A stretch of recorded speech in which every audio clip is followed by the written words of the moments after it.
Good morning. Today I want to talk to you about this new piece that has just come out in the news in the last couple days, and it's called parosmia, and another one called phantomosmia. And what that means is parosmia is post-COVID that people are having a sense of distorted smell, and phantom osmia, which, you know, everybody can have, it's also a form of distorted. So some people will think they're smelling ketchup everywhere they go.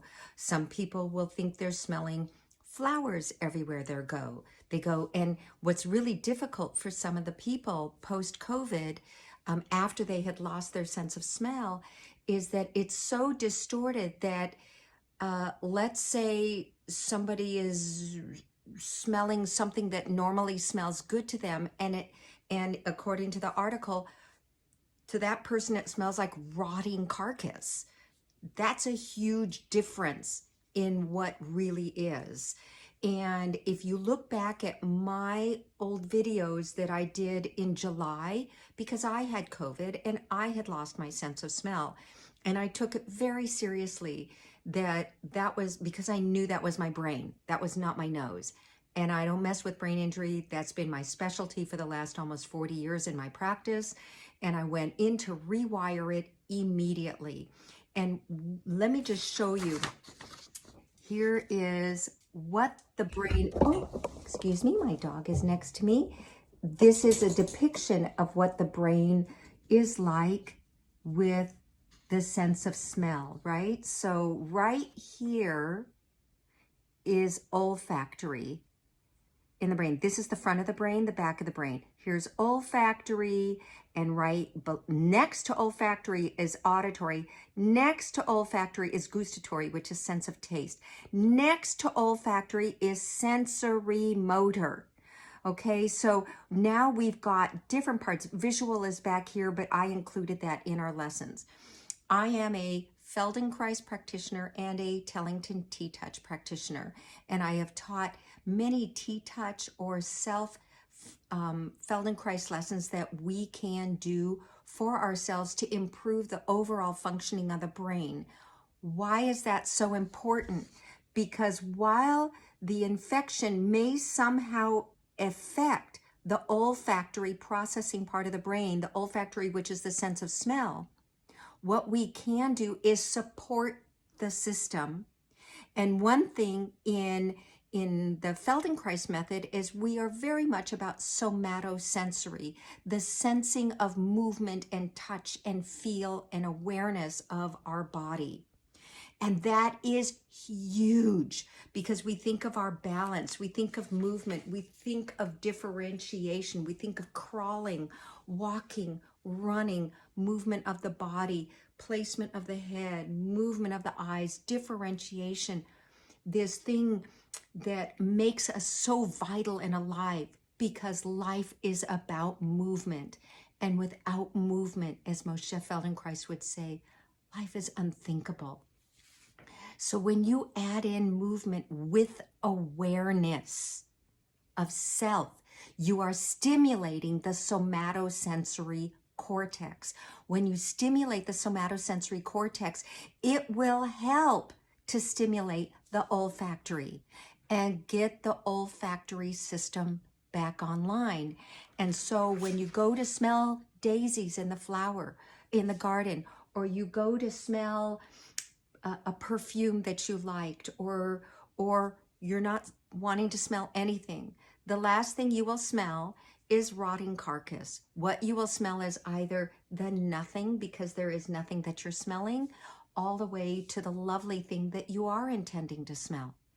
I hope that that makes sense. I'm going to give you an example of a Feldenkrais awareness through movement that I've done in a couple of other videos in differentiation.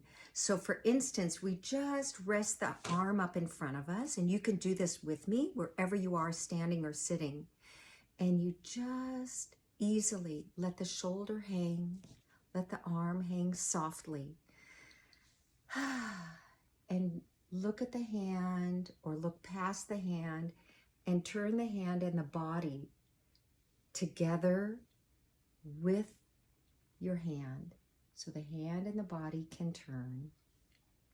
And you do that a few times. And now you can differentiate. Somatosensory. Oh, auditory for the kitty. Head and the eyes go opposite, and we don't create a stretch. We're not looking for stretch. We're looking at somatosensory. We're looking at awareness of self.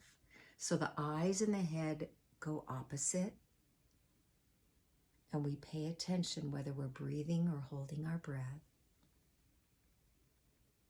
Come back to the middle and rest for a moment. And now let the eyes and the hands go, but keep the head still. Notice if you're breathing or holding your breath. If you're holding your breath, what a great time to let yourself breathe. Because this is part of increasing the quality of the functioning of the somatosensory cortex. Now come back and bring them both together.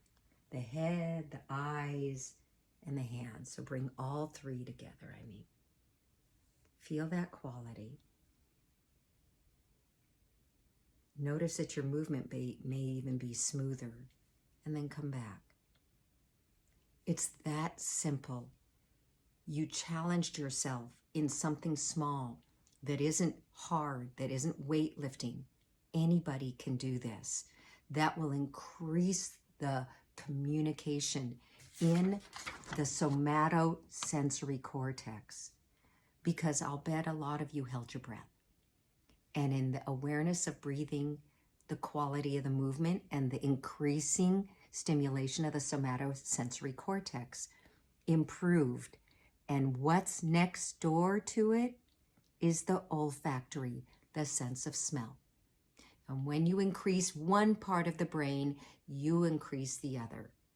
So let's together create a support system that we don't have to become a statistic. You don't have to have parosmia. You don't have to smell the opposite of what you're smelling, or to smell nothing, or to be walking around thinking you keep smelling something. So it doesn't have to be phantom, and it doesn't have to be offensive. So now you get your whole brain functioning the way it's designed to function. That's my hope for you today.